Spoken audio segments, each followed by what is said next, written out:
which is now known as Ambazonia. We're going through a little civil war, so we separated.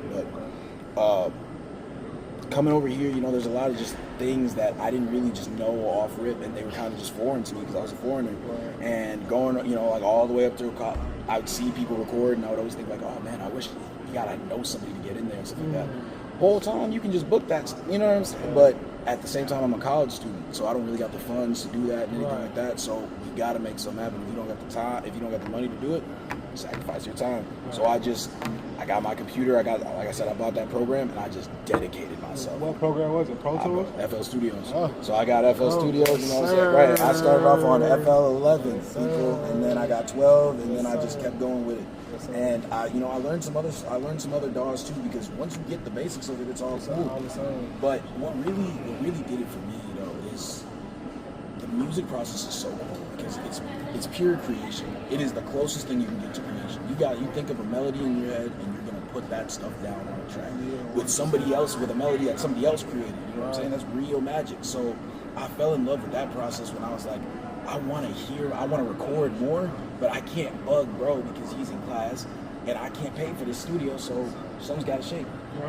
I got a guy who runs a restaurant called The Roost. It's a chicken shack. Shout out him. He gave me my first interface. He's like, bro, you can use this. I record my guitar with it, but you really want to do this, so go ahead and use it. Shout out him. He got me a mic for my birthday. What's his name? Shout him out. This is my boy Nate. He owns a chicken shack called The Roost. If you ever in Madison, Wisconsin, you need to go eat at that spot immediately. That's one of the best places to go eat at. But and he just believed in me. I got my boy Mello G that always believed in me too. When they started hearing how well I was doing recording vocals, and they were like, bro, we can start getting some of the guys to come in and just get you some more practice with it. I started taking off, and then when COVID hit and I was locked inside, I got nothing else to do besides watch video after video after video.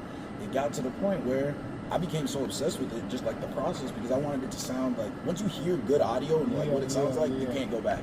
So like I'm hearing tracks that just like professionally, I'm like, this doesn't sound right, you know, this is, you know, and I'm starting to hear it, I start getting deeper and deeper into it, and I start playing it for other people that, you know, professionals.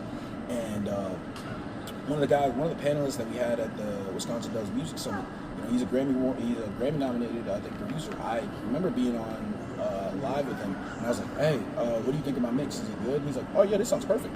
And I'm just sitting there like, you know, you're a Grammy nominated person. See, like, you know, one thing I do know about those guys, when something sounds bad, they gonna let you know immediately. Right. So when they don't have nothing to say, it's like, you know what I'm saying? And that's the thing about it too, because it's like, you know, when the GPS is right, it don't say nothing. So when you go, when he gave me that, I'm like, that's great, but now what do I do? Like, how do I get this better? I know it can be improved.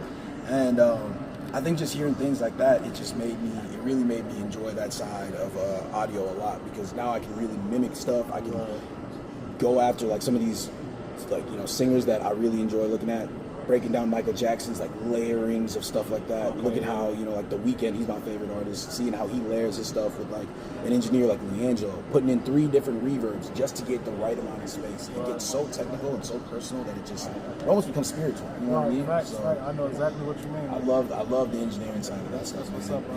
I want to do more for it. Like I said,